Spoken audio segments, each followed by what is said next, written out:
We'll now move directly to the closing remarks, and we start with Senator Walsh. You have 3 minutes.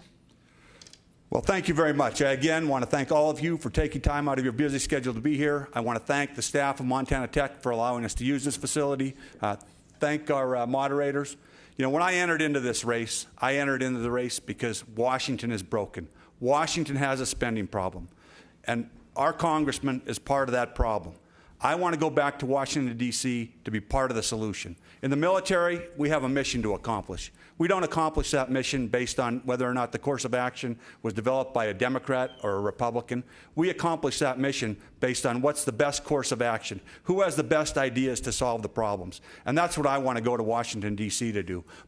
We are very fortunate in Montana to have some quality men and women who have served in the United States Senate. Senators like Mike Mansfield, Lee Metcalf. They were true statesmen. Those are the type of leaders that we need back in Washington, D.C. Men and women that have the courage to do what's right, even when the consequences are hard. Like I mentioned earlier, I have a granddaughter. She's about 1 year old. She is 1 year old. I want to make sure that the life that she has here in Montana is better than the life that I had here in Montana. But we've got to get on the right track.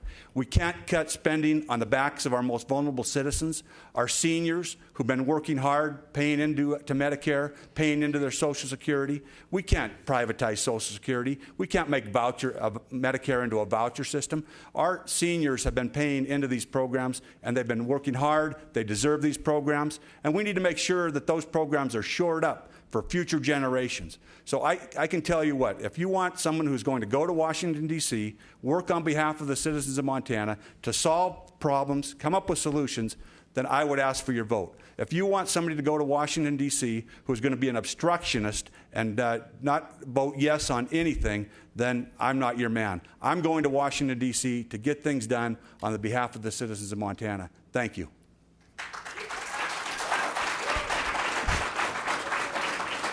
Congressman Daines, your closing remarks. Yeah, thank you. Well, thank you so much for being here today, and to our panelists, our moderator, and for the participants as well. You know, when you sum it all up, there's a pretty clear contrast, because elections are always about differences and about contrasts. I'm standing for more jobs. I'm standing for less government. John is standing for more government. We saw that just today when he said about his support for Obamacare. We hear that about his support for these regulatory groups, going to anti-coal rallies and so forth, that are supporting these regulatory groups that want to impose their will on the people of Montana, killing jobs. I stand as somebody who wants more jobs, and we want less government. That's because I spent 28 years in business. I was actually out there doing it for many, many years, creating jobs and opportunities for many, many Montanans, hundreds of Montanans right there in my hometown of Bozeman. And at the end of the day, you make a choice when you serve back in Washington. Are you going to stand with the people that elected to serve you? Are you going to stand with Montanans? Or are you going to stand with Harry Reid and Barack Obama? The Senate is broken. We need a new United States Senate. We've passed over 260 bills in the House that Harry Reid tables and does not allow a vote on the Senate floor. So we need a change in who leads the Senate, the leadership. We need a change in direction in this country. This president has launched a war on the middle class. It was very interesting as I chat with union members across the state, with tribal leaders across the state. They are seeing the effects now of the overreaching federal regulations that are directly affecting middle-class Montanans here, hard-working taxpayers who want a better life for their kids. You know, 5 generations ago, my great-great-grandma came to America. She was an immigrant from Norway, and she homesteaded just north of Great Falls. She's buried just east of Conrad. She came, she had 7 children, she was a widow, and she came for freedom. She came for opportunity. She came for a better way of life for her children. And now, Cindy and I, as parents of 4 children, see a very stark choice in this country. Are we going to stand for freedom, for opportunity, for Montana? Or are we going to stand for bigger government, fewer jobs, less freedom, and less opportunity? Because that's what's at stake for our kids and our grandkids.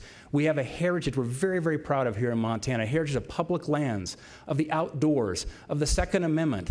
And these rights are being infringed on right now by this explosive federal government and this overreach of this president in Harry Reid in the United States Senate. So I'm glad and grateful to be able to serve as United States Congressman, and I would ask for your support to serve you in the United States Senate.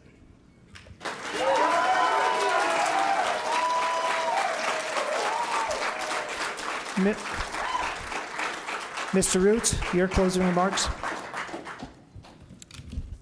There has never been a good government in world history, and there never will be a good government, because good government is impossible.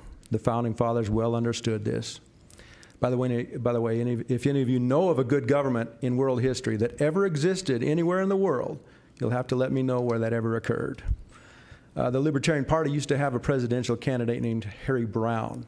Harry Brown used to tour the entire country, and he would ask audiences, can any of you name a single federal agency that actually accomplishes its stated goals? Its stated goals. No one could ever come up with a single agency or program that actually accomplishes its stated goals.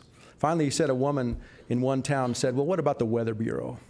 Everybody had a nice chuckle, a giggle over it, but that actually shows that the weather, keep in mind, the Weather Bureau is actually very expensive compared to the private sector alternatives, such as the Weather Channel.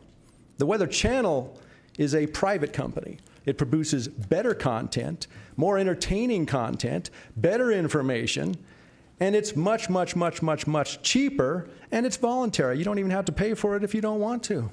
And that's true all the way across the board. There's never been a good government agency. There's never been a good government program. These parties have ruined America.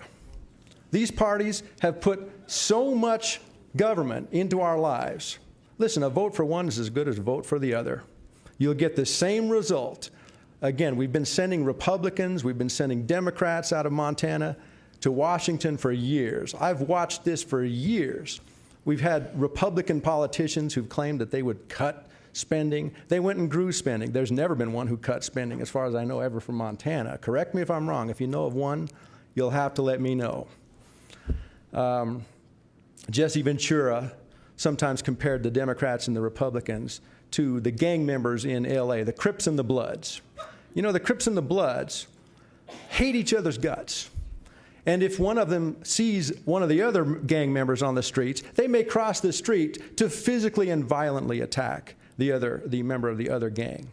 And you'll see that among Democrats and Republicans. I occasionally come across either Democrats or Republicans who hate the other government supremacist party.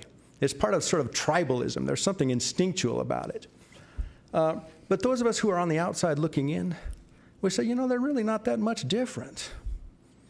And by the way, the current budget that was hammered out, the current federal budget right now that was hammered out between Paul Ryan, Republican in the House, Patty Murray, the Democrat in the Senate, we don't know all the details because it was hammered out in secret, but those two parties began negotiating, from what we know, within 1% of each other. I urge you to vote Libertarian in this election. Thank you so much.